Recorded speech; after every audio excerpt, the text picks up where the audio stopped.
আমি পাপী। আল্লাহ আমার চেয়ে বড় পাপী এই দুনিয়াতে কেউ নাই। আকাশের নিচে জমিনের উপরে আমার চেয়ে বড় পাপী কেউ নাই।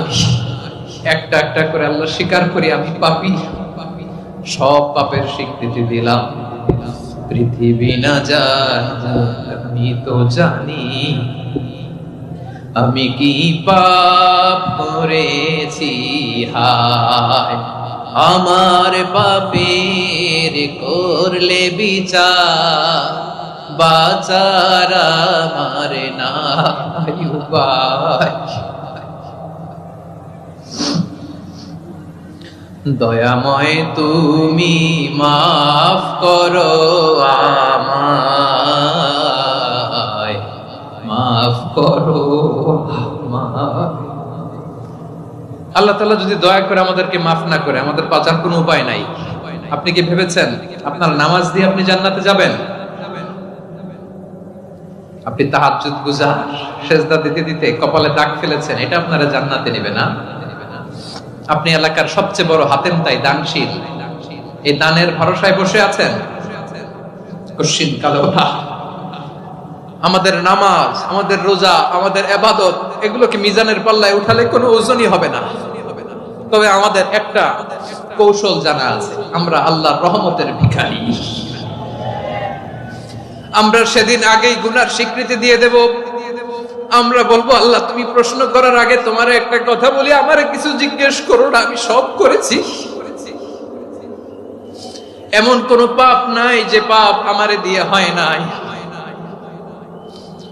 তোমার রহমত দিয়ে তুমি জান্নাতে পাঠাবা, তোমার দয়ায় জান্নাতে যেতে চাই, আমল দিয়ে না। পারবেন বলতে?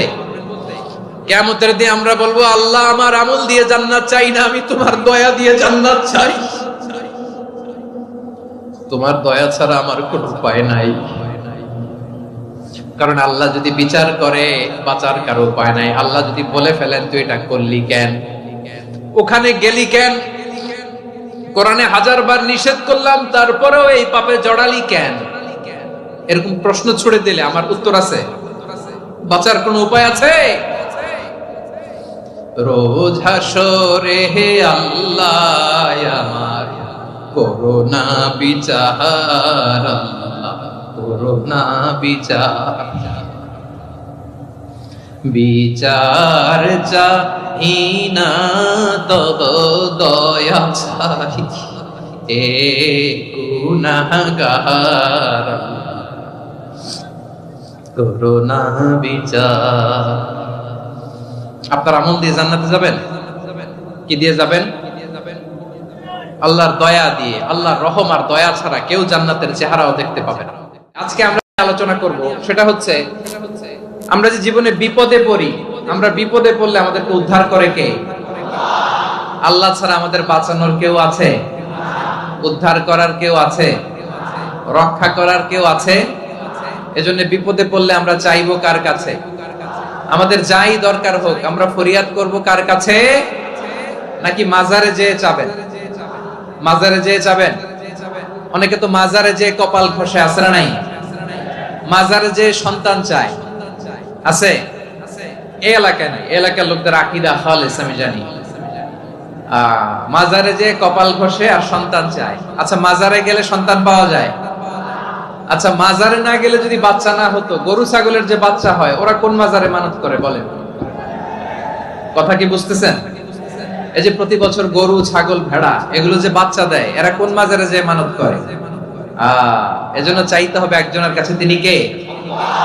আমার প্রিয় পটুয়াখালীবাসী, মাজার জিয়ারত করা সুন্নাহ। আমরা মাজার জিয়ারত করব, আল্লাহ ওয়ালাদের কবরে যাব, আমরা সেখানে যে সালাম দিব, দোয়া করব, নিজের জন্য করব, কবরে শুয়ে থাকা মাইয়েতের জন্য করব, পুরো মুসলিম উম্মার জন্য করব। কিন্তু কবরে যিনি শুয়ে আছে ওই বাবার কাছে সন্তান চাওয়া যাবে?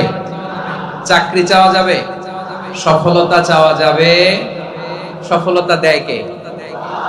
সবাই বলেন নাই, আওয়াজ করে বলেন, সফলতা দেওয়ার মালিক কে?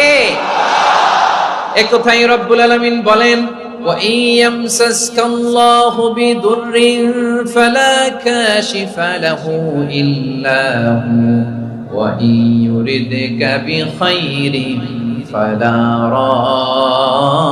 রাদ্দা লিফাদলি يصيب به من يشاء من عباده وهو الغفور الرحيم الله أكبر আল্লাহ বললেন ওয়া ইয়ামসাসকাল্লাহু বিদুররিন ফালা কাশিফা লাহু ইল্লা হু আল্লাহ যদি তোমাকে কোনো বিপদ স্পর্শ করায় আল্লাহ যদি তোমারে কোনো বিপদে ফেলে দেয় ওই বিপদ থেকে উদ্ধার করার তিনি ছাড়া আর কেউ নাই জোরে বলেন ঠিক কি না তিনি যদি কোনো বিপদে ফেলেন তিনি ছাড়া বিপদ থেকে উদ্ধার করার কেউ নাই আর তিনি যদি তোমার প্রতি কোনো অনুগ্রহ করতে চান ওই অনুগ্রহ ঠেকিয়ে দেওয়ার ক্ষমতাও কারো নাই আল্লাহ যদি আপনার সফলতা দিতে চায় পৃথিবীর কোন শক্তি ওই সফলতাকে থামাতে পারে এজন্য আল্লাহ বললেন খবরদার চিন্তার আকীদা খালিস করে নাও ওয়া ইয়ামসাসকাল্লাহু বিদুররিন ফালা কাশিফা লাহু ইল্লা হু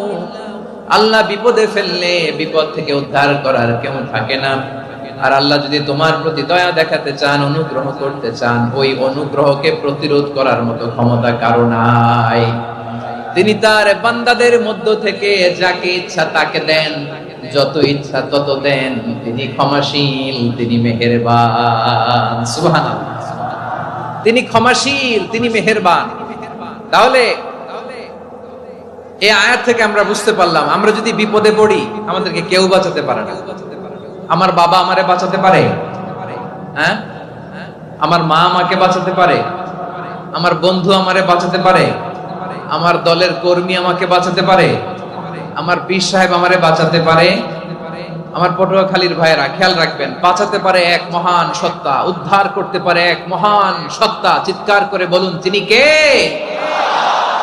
আবার আল্লাহ বললেন আম্মাই ইউজিবুল মুত্তাররা ইযা দাআহু ওয়া ইয়াকশিফুস সুআ ওয়া ইয়াজআলুকুম খুলাফাআল আরদ আইলাহুম মা'আল্লাহ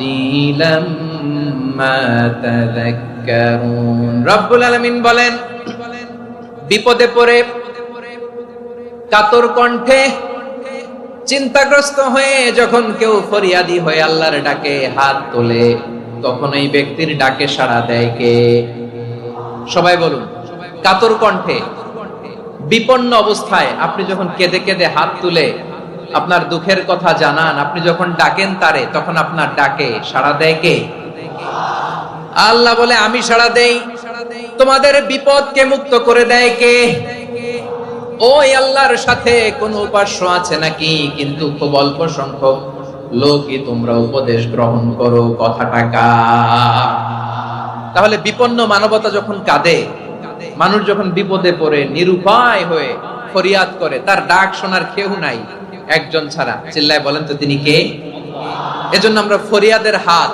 কার দিকে তুলবো প্রিয় পটুয়াখালী বলেন ফরিয়াদের দুটো হাত আমরা কার দিকে তুলবো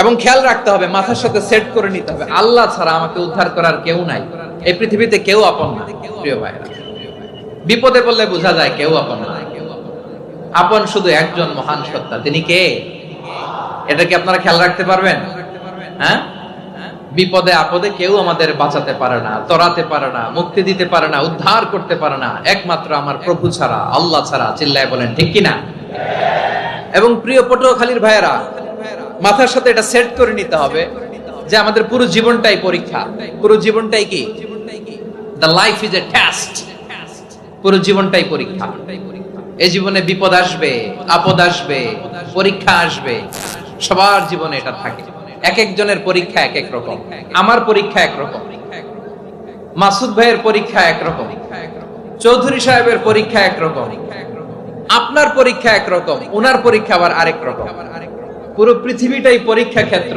সবাই পরীক্ষা দিচ্ছি কিন্তু কারো পরীক্ষা প্রশ্নের সাথে কারোটার মিল নাই সুবহানাল্লাহ পড়বেন না পুরোটাই পরীক্ষা ক্ষেত্র সবাই পরীক্ষার্থী কিন্তু প্রশ্নপত্র একটার সাথে আরেকটা মিলে না one doesn't match the other একজনেরটার সাথে আরেকজনেরটা মিলে না কাউকে আল্লাহ তাআলা ধনী বানিয়ে পরীক্ষা করেন কি বানিয়ে কথা কি বুঝতেছেন নাকি কষ্ট হচ্ছে আপনাদের কাউকে আল্লাহ ধনী বানিয়ে পরীক্ষা করেন, আবার কাউকে আল্লাহ তাআলা গরিব বানিয়ে পরীক্ষা করেন, কাউকে আল্লাহ অসুস্থ বানিয়ে পরীক্ষা করেন। কেউ দেখবেন যে দুরারোগ্য ব্যাধিতে আক্রান্ত, ডাক্তার বলেছে আর সময় নাই, দুরারোগ্য ব্যাধি ক্যান্সার, যার নেই কোনো অ্যান্সার, তার জন্য পরীক্ষা হচ্ছে এই রোগ।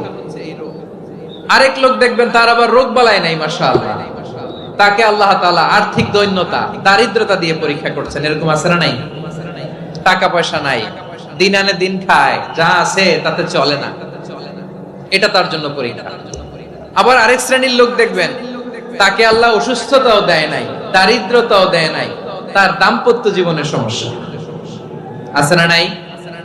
স্ত্রী কথা শোনে না, অথবা ছেলে মেয়ে কথা শোনে না। তাহলে পরীক্ষা সবার জীবনে আছে, এক একজনের পরীক্ষাটা এক এক রকম। আল্লাহ তাআলা দেখতে চায় যে এই পরীক্ষার সময় আমরা কিরকম রেসপন্স করি, how to deal with the test, কিভাবে এই বিপদ আপদ পরীক্ষাগুলোকে আমরা হ্যান্ডেল করব, ডিল করব। এটা হচ্ছে আজকের আলোচনার বিষয়। বুঝতে পেরেছেন সবাই আমার প্রিয় ভাইরা? তাহলে পরীক্ষাময় আমাদের জীবন, বিপদ আপদ পরীক্ষা, এটা মানুষের পিছু ছাড়ে না। সবার জীবনে পরীক্ষা আছে, নবীদের জীবনেও পরীক্ষা ছিল। সাহাবারা জিজ্ঞেস করেছেন, ইয়া রাসূলুল্লাহ, আইয়ুন নাসি আশাদ্দু বালাআন ফিদ দুনিয়া, এই দুনিয়ার বুকে কাদের পরীক্ষা সবচেয়ে বেশি? বিশ্বনবী বলেছেন, আল আম্বিয়া, এই পৃথিবীতে সবচেয়ে বেশি পরীক্ষা আল্লাহ তাআলা নিয়ে থাকেন নবীদের। কাদের? নবীদের। সুম্মাল আমসাল ফাল আমসাল, এরপরে নবীদের পরের স্তরে যারা, তাদের পরীক্ষা। এরপরে তাদের পরের স্তরে যারা, তাদের পরীক্ষা। সিদ্দিকীনদের, শুহাদাদের, সালিহিনদের, আল্লাহওয়ালাদের। যার ঈমান যত মজবুত, তার জীবনে পরীক্ষাও তত বেশি। চিল্লায় বলেন ঠিক কিনা?